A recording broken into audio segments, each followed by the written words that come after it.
वाकड आणि त्या एरियामध्ये जवळपासच्या एरिया तातोडे एरियामध्ये प्रॉपर्टी बघत होतो. जस्ट फेसबुकवर आम्ही एन्क्वायरी टाकली. नंबर ऑफ कॉल्स आले, number of enquiry, number of details आले आमच्याकडे.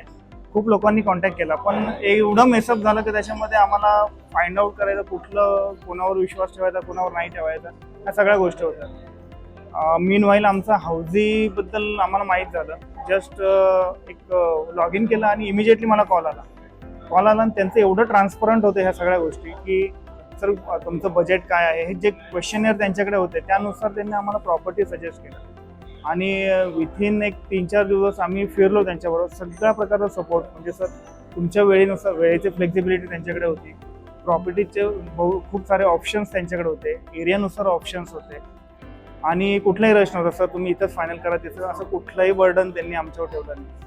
आम्ही काही शॉर्टलिस्ट केलात प्रॉपर्टी, त्यानंतर ज्या शॉर्टलिस्ट केल्या त्या प्रॉपर्टीसाठी बजेट आमचं कसं हे करता येईल, त्या बजेटमध्ये कसं बसवता येईल त्यासाठी त्यांनी प्रयत्न केले. सर इथपर्यंत जाता येईल, तिथपर्यंत जाता येईल, म्हणजे आमच्या प्रत्येक प्रश्नांसाठी त्यांच्याकडे उत्तरं होते.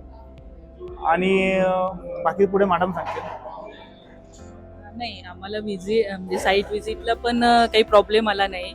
अक्षय होता सोबत आणि स्नेहलने पण खूप म्हणजे व्यवस्थित फॉलोअप वगैरे केलं आणि प्रोजेक्ट फायनल करताना पण म्हणजे निगोशिएशनला पण होते आमच्यासोबत आणि सगळं ट्रान्सपरंट झालं, काही इश्यू नाही आला.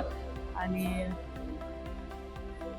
आणि फायनल करता निगोशिएशन करताना त्यांनी बऱ्यापैकी आम्हाला Support केला आहे आमच्या actually. बजेटमध्ये जी आम्ही बसून प्रॉपर्टी फायनल केली होती ती आमच्या बजेटमध्ये बसून दिली आणि वी आर हॅपी. त्यांचा जो प्रकार सपोर्ट आहे. बऱ्याच वेळा असं होतं आपण प्रॉपर्टी फायनल करतो, इंटरमिडिएटर जे असतात आपण चॅनल पार्टनर म्हणतो, ते प्रॉपर्टी फायनल करेपर्यंत आपल्या बरोबर असतं. त्याच्यानंतर तुम्ही एकदा ऍडव्हान्स दिला, टोकन अमाऊंट दिली, त्याच्यानंतर तुमचं त्यांचं काही रिलेशन नसतं. त्याच्यानंतर आमचा अनुभव असा की हाऊसिंगमधनं ग्रीटिंगसाठी फोन आलेत आम्हाला, सर कधी भेटणार काय. त्यानंतर कुठल्या प्रकारचं समजा हेल्प लागत असेल, समजा इन केस तुम्ही बाहेर असाल, तुमचे पेमेंट म्हणजे चेक किंवा त्यांच्यापर्यंत पोहोचवायचे बिल्डरपर्यंत, किंवा कुठल्या प्रकारची हेल्प असेल किंवा ॲप्रिशिएशन सराउंडिंगचं कसं असणार आहे, तुमच्या प्रॉपर्टीचं लेवल ऑफ कन्स्ट्रक्शन कुठपर्यंत आलं, ह्या सगळ्या प्रश्नांची उत्तरं त्यांच्याकडे आहेत. तुम्ही फक्त जस्ट कॉल अवे, त्यांना विचारा काय पाहिजे तुम्हाला. They will just give all the answer to your question and we are happy being connected with the housing. We'll definitely recommend housing.